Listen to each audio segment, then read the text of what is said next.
ഡോക്ടറെ, നമ്മൾ evening tea ഒക്കെ കഴിക്കാൻ വേണ്ടി എവിടെയെങ്കിലും ഒരു കോഫി ഷോപ്പിൽ കയറി കഴിഞ്ഞാൽ ഒട്ടുമിക്ക ആളുകളും വിത്തൗട്ടാണ് ഓർഡർ ചെയ്യുന്നത്. എല്ലാവരും ഷുഗർ പേഷ്യൻസാണ്.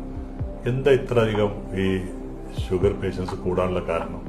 വളരെ ശരിയാണ് പറഞ്ഞത്. ഇപ്പോൾ ഷുഗർ ചായ വേണമെന്ന് പറഞ്ഞ മാനക്കേടായിരുന്നു പറയാൻ. അത്രത്തോളം ഷുഗർ പേഷ്യൻസും ഷുഗർ കട്ടാണ് ഇപ്പോൾ ഏറ്റവും കൂടുതൽ പറഞ്ഞു തുടങ്ങിയത്. സത്യത്തിൽ നല്ലത് തന്നെയാണ്, ഷുഗർ കട്ട് എന്ന് പറയുന്നത് നല്ല കാര്യം തന്നെയാണ്. ഈ 50 വയസ്സ് കഴിഞ്ഞ ആളുകൾ കാണുന്ന ഷുഗർ പേഷ്യൻസ് അത്രയും വർദ്ധിക്കാനുള്ള കാരണം എന്ന് വെച്ചാൽ ഇൻസുലിൻ റെസിസ്റ്റൻസ് ആണ്. അതായത് ഇൻസുലിൻ റെസിസ്റ്റൻസ് എന്ന് പറഞ്ഞാൽ സത്യത്തിൽ ഇൻസുലിന്റെ കുറവ് കാരണമല്ല. ഇൻസുലിൻ ഉണ്ട്, പക്ഷേ ഇൻസുലിൻ വേണ്ടത്ര എഫക്റ്റീവ് അല്ല. ഇൻസുലിൻ വർക്ക് ചെയ്യുന്ന സ്ഥിതിയിൽ ലോക്ക് ആൻഡ് കീ മെക്കാനിസം പോലെയാണ്. അതായത് രക്തത്തിലെ പഞ്ചസാരയെ, ഷുഗറിനെ ഓരോ സെല്ലുകളിലേക്കും ഡൈവേർട്ട് ചെയ്ത് അത് ലോക്ക് എടുത്ത്, അതായത് കീ ആണ് ഇൻസുലിൻ, ബോഡി സെൽസ് ആണ് ലോക്ക്. ഇങ്ങനെ തുറന്നിട്ടാണ് എന്ത് ചെയ്യുന്നത്, ഷുഗർ ഓരോ സെല്ലുകളിലേക്കും കയറ്റി വിടുന്നത്. ആ പണിയാണ് ഇൻസുലിൻ എടുക്കുന്നത്.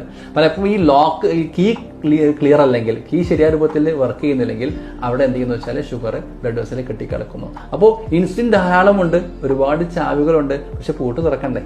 സത്യത്തിൽ ഇതാണ് ഇൻസുലിൻ റെസിസ്റ്റൻസ്. അപ്പോൾ സംഭവിക്കുന്നത് വെച്ചാൽ നമ്മൾ ഇനാക്റ്റീവായിട്ട് നിൽക്കുമ്പോൾ പലപ്പോഴും എക്സസൈസിൽ കുറവ് കാരണം ഈ ബോഡി സെൽസ് എന്ത് ചെയ്യില്ല, അതിന്റെ ലോക്കിൽ കേടുവരും. സ്വാഭാവികമായിട്ട് എന്താ വെച്ചാൽ ഇൻസുലിൻ വർക്ക് ചെയ്യാത്ത അവസ്ഥ വരും. അതാണ് ഇൻസുലിൻ ഉണ്ട്, പക്ഷേ ഈ പറഞ്ഞ ഷുഗർ ബ്ലഡിൽ വർദ്ധിച്ചു വരുന്നു. ഇതാണ് ഇൻസുലിൻ റെസിസ്റ്റൻസ്.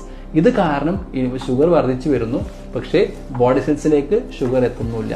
അപ്പൊ അതുകൊണ്ട് തന്നെ ഈ ബോഡി സെൽസിലെ ബൾക്ക്, അതേപോലെ മസിൽ ബൾക്ക് കുറയും. നേരത്തെ പറഞ്ഞ മസിൽ ബൾക്ക് കുറയാൻ മറ്റൊരു കാരണം ഇൻസുലിൻ റെസിസ്റ്റൻസ് ആണ്. അപ്പൊ ഈ പറഞ്ഞ ഇൻസുലിൻ റെസിസ്റ്റൻസും അതേപോലെ വയറിൽ കെട്ടിക്കിടക്കുന്ന ആ ഫാറ്റും ഇത് തന്നെയാണ് സത്യത്തിൽ ഇത്രയും അധികം ഷുഗർ രോഗികൾ 50 വയസ്സ് കഴിഞ്ഞ് വരാണ്ടായ കാരണം.